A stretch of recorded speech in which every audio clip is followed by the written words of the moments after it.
তুমি বলো কেন এদের পাগুলোকে আকাশের দিকে, কেন তাদের মাথা মুখমণ্ডল মাটির দিকে জিব্রাইল কেন তুমি বলো, আর তাদের মুখগুলো ফেটে ফেটে কেন রক্ত পড়ছে জিব্রাইল বলো। জিব্রাইল আমিন বলেন ইয়া রাসূলুল্লাহ, দয়ার নবী আপনি শুনলেন এরা কারা? আল্লাহর ওই সমস্ত নাফরমান বান্দা বান্দিরা যারা রমজান মাস পেয়েছিল, রোজার মাস পেয়েছিল, সিয়ামের মাস যারা পেয়েছিল, দিনের বেলায় যারা ইফতারের আগে যারা ইফতার করেছিল, দিনের বেলায় যারা খাবার খেয়েছিল, দিনের বেলা যারা রোজা ছেড়ে দিয়েছিল, ওই সমস্ত বেরোজাদারের দলেরা ওদেরকে জাহান্নামে উল্টো করে টাঙিয়ে রাখা হবে। এরা আল্লাহর জান্নাতে যাবে না, পাবে না, পাবে না। কি করলি তুই ভবে এসে, মায়া জালে গেলি ফেসে, আজরাইল এসে ধরবে কোসে, কে বাঁচাবে তোর প্রাণ? ওরে মুসলমান তোরা হারাস না ঈমান, ওরে মুসলমান তোরা হারাস না ঈমান। যদি করিস নামাজ রোজা থাকবে না তোর পাপের বোঝা, মরণকালে পাবি রে তুই জান্নাতি আদান।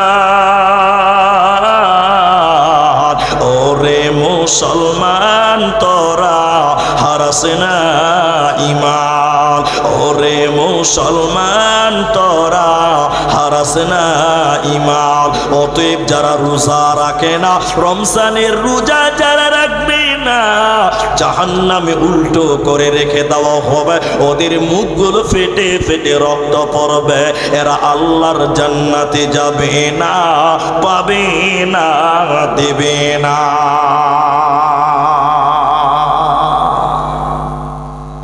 তাহলে জান্নাত যাবে কারা? যারা সিয়াম পালন করে। নবী বললেন ওই মেয়েরা, তাদের জন্য জান্নাতের 8টা দরজা খুলে দেওয়া হবে। একবার বলুন সুবহানাল্লাহ।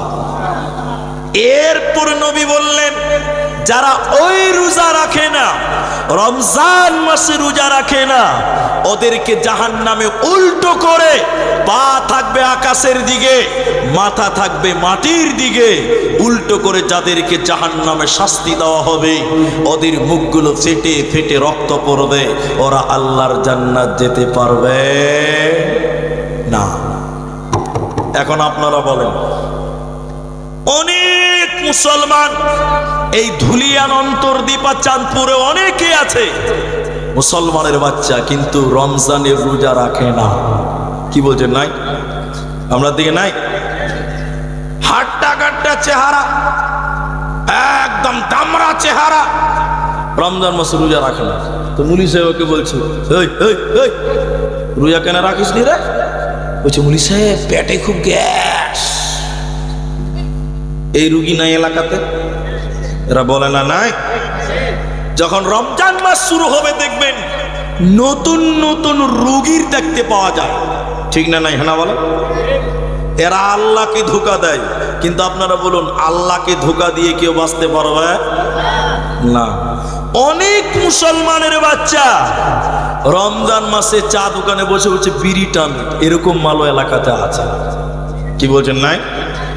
তোমাকে জাহান্নামে উল্টো করে টাঙানো হবে, বাঁচার তোমার কোনো পথ থাকবে না।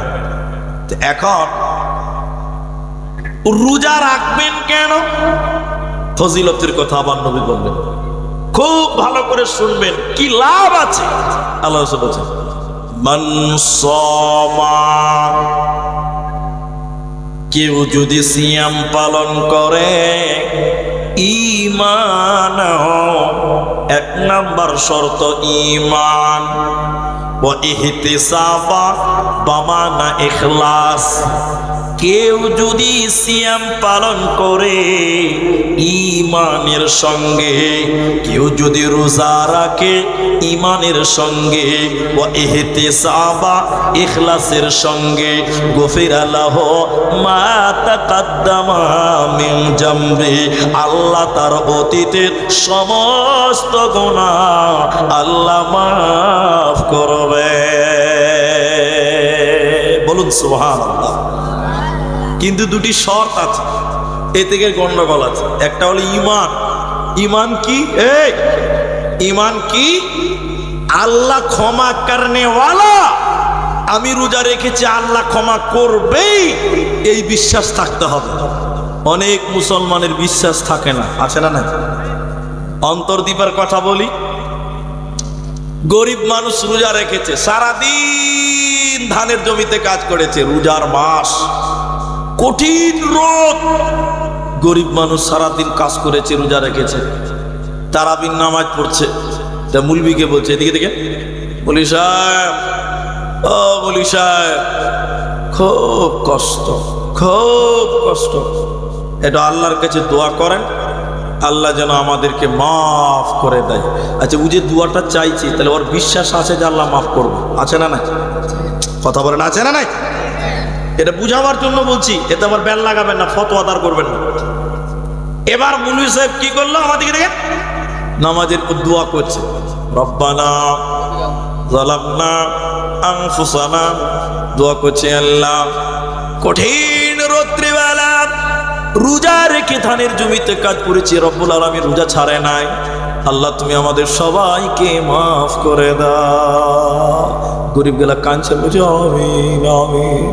মুরি সাহেব বলছে, আল্লাহ সবাই রোজা রেখেছে কষ্ট করে রৌদ্রিবেলা, তাও রোজা ছাড়েন, আল্লাহ তুমি মাফ করে দাও। গরিবেরা বলছে আমিন, আল্লাহ মাফ করে দাও। এরই ভিতরে একটা লোক মনে মনে বলছে, যতই আমিন আমিন কর, দোয়া কবুল হইতেও পারে, নাও পারে। সবাই কাঁদছে, আমার দিকে দেখেন, সবাই কাঁদছে, আমিন আমিন করছে, মাফ হবেই। ওরই ভিতরে একজন মনে মনে বলছে, যতই কান দোয়াতে আল্লাহ মাফ করবে না। আচ্ছা আপনারা বলুন, এর দোয়া কবুল হবে? একে আল্লাহ মাফ করবে? করবে না। তাহলে রমজানে সিয়াম পালন করো গুনাহ মাফের জন্য।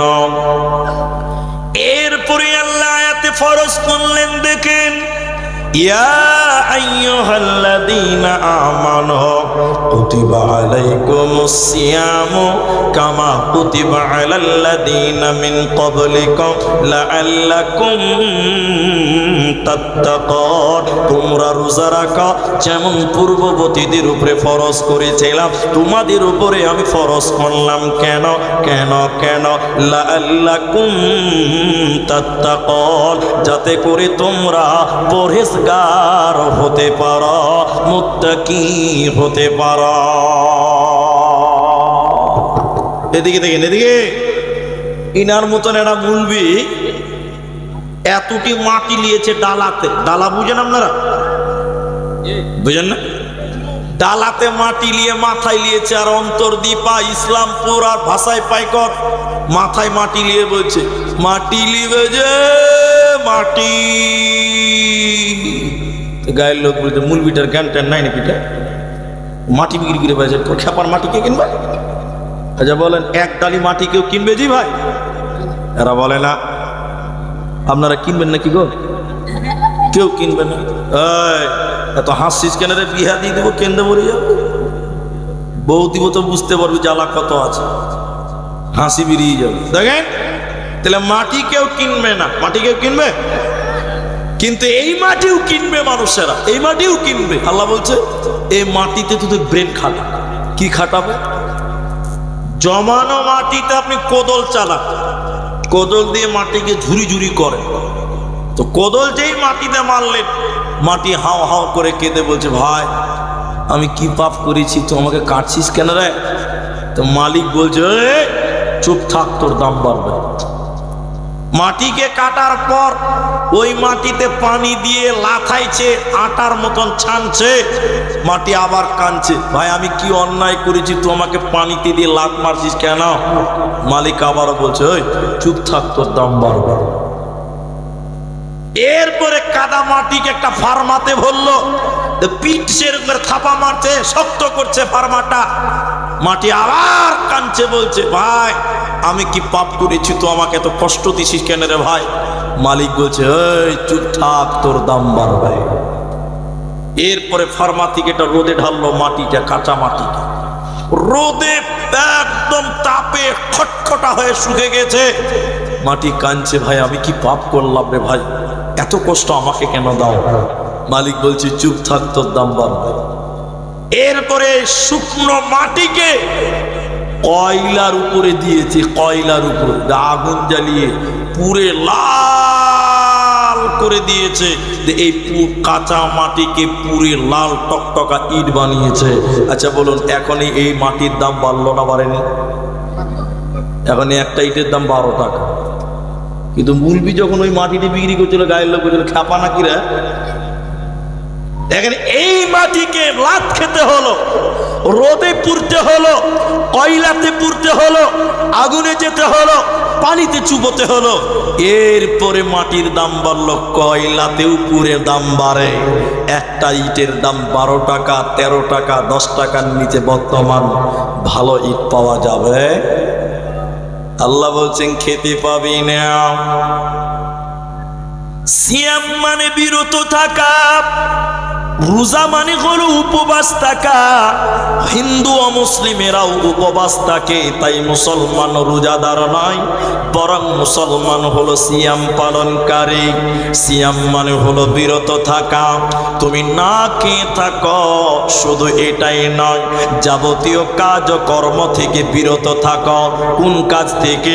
যাবতীয় অপছন্দনীয় কাজ কর্ম থেকে বিরত থাকার নাম সিয়াম। রোজার মাসে তুমি গান শুনতে পাবে না, স্ত্রীর কাছে যেতে পাবে না, অন্যায় করতে পাবে না, ঝগড়া করতে পাবে না, মিথ্যা কথা বলতে পাবে না, গালি দিতে পাবে না।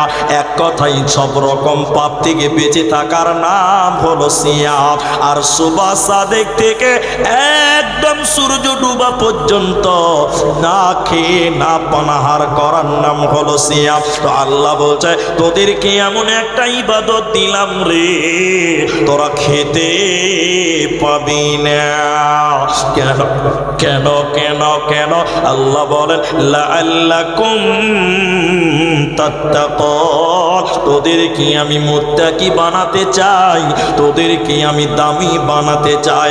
যেমন ইটকে পুড়তে হয়েছে, রোদে যেতে হয়েছে, ফার্মাতে যেতে হয়েছে, লাত খেতে হয়েছে, এরপরে ইটের দাম বাড়ে। তো মুসলমান তুমি না খেয়ে থাকবে, তুমি অন্যায় কাজ করবে না, তুমি বিবির কাছে যাবে না, চুগলখুরি করবে না, তাহলে আল্লাহ তোমার দাম বাড়বে ইহকালে। তুমি হলে সিয়াম পালনকারী, আর মরার পর তুমি জান্নাতি হবে, তোমার কোনো চিন্তা রবে না, রবে না, থাকবে না।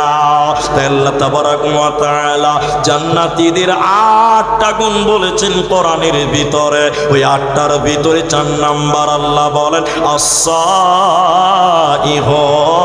তোমরা সিয়াম পালনকারী হয়ে যাও, রোজাদার হয়ে যাও, যাবতীয় অপছন্দনীয় কাজ থেকে তোমরা বেঁচে থাকো, তাহলে তোমরা জান্নাতি হবে, তোমাদের কোনো চিন্তা হবে না।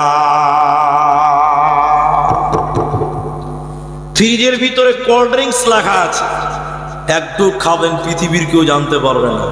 আল্লাহ বলছে খেয়ে নে, কিন্তু তুই আর রোজাদার থাকবি না। আপনার স্ত্রী হালাল, কিন্তু দিনের বেলায় রমজান মাসে হারাম, স্ত্রী কাছে যেতে পাবেন না। এটা মজার হাদিস শোনায় আপনাদের, যারা বিয়ে করবেন, যারা বিয়ে করবেন, যারা বিয়ে করেছেন, যারাই আছেন এখানে কাজে লাগে। একটা লোক সাহাবী আল্লাহ রসুলের কাছে এসে বলছেন আনা হালাকতু, আল্লাহ নবী আমি ধ্বংস হয়ে গেলাম। শব্দ বুঝতে পারছেন? একটা লোক এসে বললেন আমি ধ্বংস হলাম, আমি বরবাদ হলাম, আমি ধ্বংস হয়ে গেলাম। তো আল্লাহ রসুল বলছেন কিসে তোমাকে ধ্বংস করলো, কে তোমাকে বরবাদ করলো?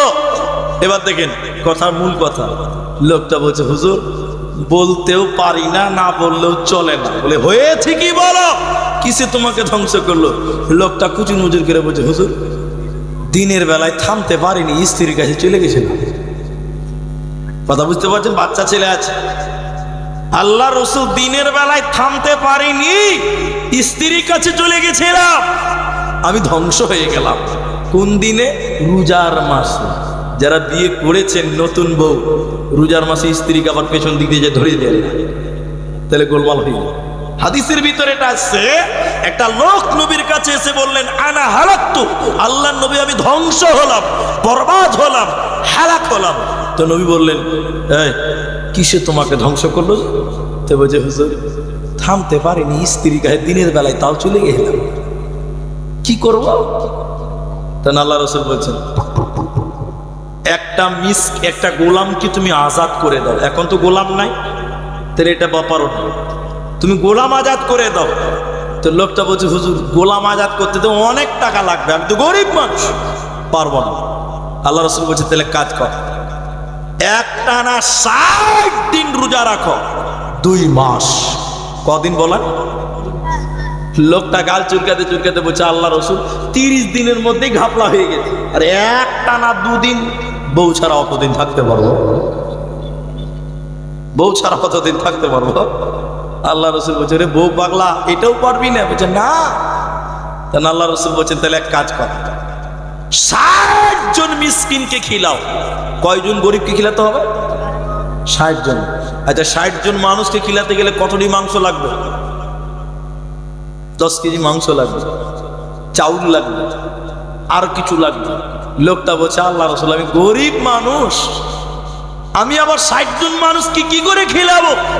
আমি 60টা রোজাও রাখতে পারবো না, গোলামও আজাদ করতে পারবো না, 60 জন গরিবকেও খিলাতে পারবো না, কি করব বলেন? ঘাপলা তো হয়ে গেছে, স্ত্রীর কাছে চলে গেছিলাম। আল্লাহ রাসূল তখন বলছে, এটাও পারবে না? বলে না। এদিকে দেখেন, আল্লাহ রাসূল এতটি খেজুর, এক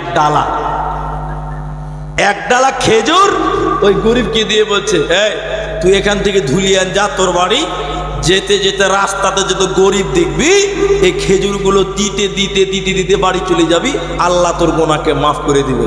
লোকটা গাল চুলকাতে চুলকাতে বলছে, আল্লাহ নবী এই এলাকাতে আমার চাইতে গরিব আর কেউ না। কথা বুঝতে পারছে? ওই যে আল্লাহ রাসূল এই এলাকাতে আমার চাইতে ছোট লোক আর কে আছে গরিব? আল্লাহ রাসূল বলছে, এরকম ব্যাপার, যা খেজুরটি তুই খাগা, যা তোকে আল্লাহ মাফ করবেন। তাহলে স্ত্রীর কাছে স্ত্রী বৈধ, হালাল, কিন্তু রমজান মাসে দিনের বেলায় স্ত্রীর কাছে যাওয়া যাবে? এরা বলে না, যাবে না। দিনের বেলায় নয়, রাতের বেলায় চলে যান। কেউ যদি রাতের বেলায় স্ত্রী মিলন করে আর ঘুমিয়ে যায়, হঠাৎ করে ঘুম ভেঙে গেছে, দেখছে যে আজান হতে মাত্র 10 মিনিট আছে, ও আল্লাহর বান্দা তুমি আগে সাহারি খাও, এরপরে গোসল করে তুমি নামাজ আদায় করো, তোমার কোনো গুনাহ হবে না।